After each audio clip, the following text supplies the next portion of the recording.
दोस्तों, हम में से कई लोग इस बात से वाकिफ होंगे कि कई कम्युनिटीज जैसे मुस्लिम्स और ज्यूज में कजिन्स का एक दूसरे के साथ शादी करना आम बात है। लेकिन अगर आप हमारे देश भारत के दक्षिण भाग को देखेंगे तो यहाँ भी कजिन्स मैरिज की प्रथा चली आ रही है। इनफैक्ट अगर आप साउथ इंडियन मूवीज देखना पसंद करते हैं तो आपने कई मूवीज में देखा होगा कि अक्सर मूवी के हीरो और हीरोइन जो कि एक दूसरे के कजिन्स होते हैं, उनका आपस में प्यार हो जाता है और उनकी शादी होती है। वहीं अगर उत्तर भारत की बात करें तो कई कम्युनिटीज में तो एक ही गांव से ताल्लुक रखने वाले लड़के लड़की की शादी नहीं होने देते हैं। तो आखिर क्यों, जहां एक और उत्तर भारत में इसकी प्रथा देखने को नहीं मिलती है, दक्षिण भारत में इतनी आम है? इसकी क्या वजह है? आज के फैक्ट स्टोरी के इस एपिसोड में इसी बात को जानने की कोशिश करेंगे, तो बने रहिए हमारे साथ इस वीडियो के अंत तक। साउथ इंडिया में कॉन्सेजीनियस मैरिज इतने कॉमन क्यों है? उससे पहले आइए जानते हैं कि आखिर कॉन्सेजीनियस मैरिजेस किसे कहते हैं। इन मैरिजेस को डिफाइन किया जाता है जब एक लीगल यूनियन होता है दो व्यक्तियों के बीच जिनके पास एक कॉमन एंसेस्टर्स होते हैं या फिर वो ब्लड से रिलेटेड होते हैं। ऐसी शादियों की प्रथा दक्षिण भारत में मौजूद हिंदू द्रविडियंस लगभग 2000 साल से करते आ रहे हैं। इनफैक्ट एक रिसर्च के मुताबिक दक्षिण हिंदूज में 30% शादियां कजिन मैरिजेस होती हैं। आप में से कई लोग इस बात से वाकिफ होंगे कि कई साउथ इंडियन कम्युनिटीज में कजिन मैरिजेस के अलावा अंकल नीस की शादी यानी मामा और भतीजी की शादी होना भी काफी आम बात है। अगर रिपोर्ट्स की माने तो 20% से ज्यादा कॉन्सेजीनियस मैरिजेस अंकल और नीस के बीच में होती हैं। वैसे मैं आपको बता दें कि मामा और भतीजी की शादी की प्रथा दक्षिण भारत के हिंदूज के अलावा महाराष्ट्र की कुछ कम्युनिटीज में भी देखने को मिलती है। अब आइए दोस्तों जानते हैं कि आखिर क्या कारण है कि कॉन्सेजीनियस मैरिजेस साउथ इंडिया में इतनी कॉमन है। इसके बारे में जानें उससे पहले देखते हैं कि मुस्लिम मेजॉरिटी कंट्रीज में भी कजिन्स मैरिज की संख्या क्यों इतनी ज्यादा है। वैसे मैं आपको बता दें कि दक्षिण भारत के हिंदूज से अलग मुस्लिम्स में अंकल और नीस के बीच शादी होना हराम माना जाता है। यानी कि मुस्लिम कम्युनिटीज में सिर्फ कजिन मैरिजेस का कॉन्सेप्ट देखने को मिलता है। कहा जाता है कि मुस्लिम कम्युनिटीज में प्रॉफिट के समय कजिन से शादी करने की प्रथा चली आ रही है। अगर प्रॉफिट की बात करें तो उनकी 6 बीवियों में से 2 उनकी बहनें थीं। यहाँ तक कि उन्होंने अपनी बेटी की शादी भी अपने कजिन भाई से करवाई थी। इसके अलावा भी इस्लाम में हामुला नाम का एक कॉन्सेप्ट होता है। हामुला अरबिक शब्द हमाला से डिराइव हुआ है। इसका मतलब है कि ऐसे लोग जिनका वंश एक होता है। ये लोग एक दूसरे को फैमिली मानते हैं और आपस में जरूरत पड़ने पर एक दूसरे की मदद भी करते हैं। ये सारे लोग आपस में शादियां अपने रिश्ते को मजबूत करने के लिए करते हैं। अब अगर दक्षिण भारत के हिंदूज में भी ऐसी शादियां होने की वजह जाने तो वो भी इसी से कुछ मिलता जुलता है। ये माना जाता है कि कॉन्सेजीनियस मैरिजेस क्योंकि फैमिली में होती है, सभी एक दूसरे को अच्छे तरीके से जानते हैं और इसीलिए लड़की ऐसे घर में ज्यादा सेफ और कंफर्टेबल रहेगी। उसके लिए ऐसे घरों में एडजस्ट होना भी काफी ज्यादा आसान होगा और ऐसी शादी से दोनों परिवारों का आपस में रिश्ता और ज्यादा गहरा और मजबूत होगा। अब इस बात में कितनी सच्चाई है इसका तो पता नहीं, लेकिन दोस्तों ये बात किसी से छुपी नहीं है कि ज्यादातर रेप केसेस में कल्प्रिट्स लड़की के क्लोज मेल रिलेटिव्स ही रहे हैं।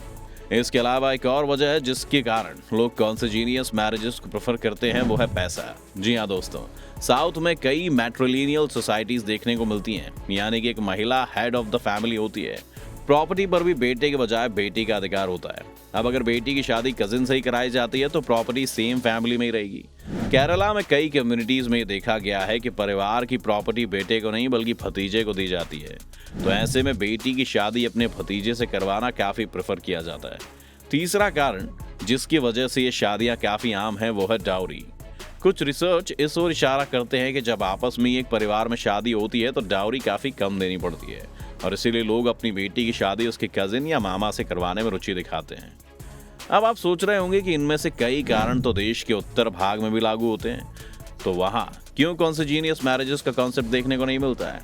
तो दोस्तों हम आपको बता दें कि आर्यन से अलग द्रविडियंस कल्चर यानी कि दक्षिण भाग के लोगों में पहले से ही इस चीज को प्रमोट किया जाता आ रहा है। यानी कि बचपन से ही बच्चों को पैरेलल कजिन्स और क्रॉस कजिन्स में फर्क बताया जाता है। अब ये कॉन्सेप्ट ये है कि दोस्तों 2 बहनों या फिर 2 भाइयों के बच्चे आपस में एक दूसरे से ज्यादा रिलेटेड होते हैं, एक बहन और एक भाई के बच्चों की तुलना में। यानी कि 2 बहनें और फिर 2 भाइयों के बच्चे होते हैं पैरेलल कजिन्स और एक भाई और बहन के बच्चों को कहा जाता है क्रॉस कजिन्स। इसीलिए कॉन्सेजीनियस मैरिजेस में भी कई कम्युनिटीज में पैरेलल कजिन्स के बीच में शादी नहीं होती है, सिर्फ क्रॉस कजिन्स के बीच में शादी की जाती है। अब नॉर्थ इंडिया में इस चीज को प्राचीन समय से ही प्रमोट नहीं किया गया है क्योंकि यहाँ गोत्र सिस्टम है। हम में से ज्यादातर लोग इस सिस्टम को भली भांति जानते हैं। गोत्र सिस्टम कुछ और नहीं बल्कि कास्ट का ही एक सब डिवीजन है। ज्यादातर हिंदूज एक ही गोत्र में भी शादी करना गलत मानते हैं। इसका कारण यह है कि एक ही गोत्र के लोगों का एंसेस्टर कॉमन होता है, यानी सभी आपस में भाई बहनों की तरह माने जाते हैं। अब ये तो हुई कम्युनिटीज की बात। आइए अब जानते हैं कि हमारे देश का कानून कॉन्सिजीनियस मैरिजेस के बारे में क्या कहता है। हिंदू मैरिज एक्ट 1955 और बाकी हाई कोर्ट जजमेंट के मुताबिक फर्स्ट कजिन्स की आपस में शादी देश का कानून नहीं मानेगा, लेकिन कुछ कम्युनिटीज की परंपराओं को ध्यान में रखते हुए सेकंड कजिन्स के आपस में शादी करने की इजाजत दी गई है। लेकिन अगर साइंस की बात करें तो वह कॉन्सिजीनियस मैरिजेस के फेवर में बिल्कुल भी नहीं है। ऐसा इसलिए क्योंकि ऐसी शादियों से पैदा हुए बच्चों में एब्नॉर्मलिटीज और डिसीजेस का रिस्क काफी ज्यादा होता है। इनफैक्ट इसकी वजह से 15वीं सेंचुरी में एक जर्मन रॉयल का पूरा खानदान खत्म हो चुका था। ऐसा इसलिए क्योंकि भाई बहन 50% जीन्स एक दूसरे से शेयर करते हैं और अंकल और नीस 25% जीन्स एक दूसरे से शेयर करते हैं। वहीं कजिन्स की बात करें तो वो 12.5% जीन्स एक दूसरे से शेयर करते हैं। अब अगर कोई कजिन से शादी करता है और परिवार में एक डिफेक्टिव जीन है तो बच्चे में 2 कॉपीज जीन की आती हैं। इसीलिए डिसीज और एब्नॉर्मलिटी का बच्चों में रिस्क ज्यादा बढ़ जाता है। वहीं अगर जब हम हमारे कम्युनिटी के बाहर शादी करते हैं तो डिफेक्टिव जीन के ट्रांसफर होने की संभावना कम हो जाती है। और खुशी की बात यह है कि सारी कम्युनिटीज में एजुकेशन की संख्या बढ़ने से, इकोनॉमिक कंडीशन में सुधार और अवेयरनेस आने की वजह से कॉन्सिजीनियस की संख्या कम होती जा रही है। उम्मीद है कि आज की इस वीडियो से आपको कुछ नई जानकारी मिली होगी। अगर वीडियो पसंद आए तो इसे लाइक करें और ज्यादा से ज्यादा शेयर करें। साथ ही हमारे चैनल फैक्ट स्टोरी को सब्सक्राइब कर नोटिफिकेशन बटन ऑन कर लीजिए ताकि आप हमारी आने वाली हर वीडियो का लुत्फ उठा सकें। वीडियो को अंत तक देखने के लिए आपका बहुत बहुत शुक्रिया। हम जल्दी हाजिर होंगे एक और नई वीडियो के साथ। अगले वीडियो तक take care and be happy.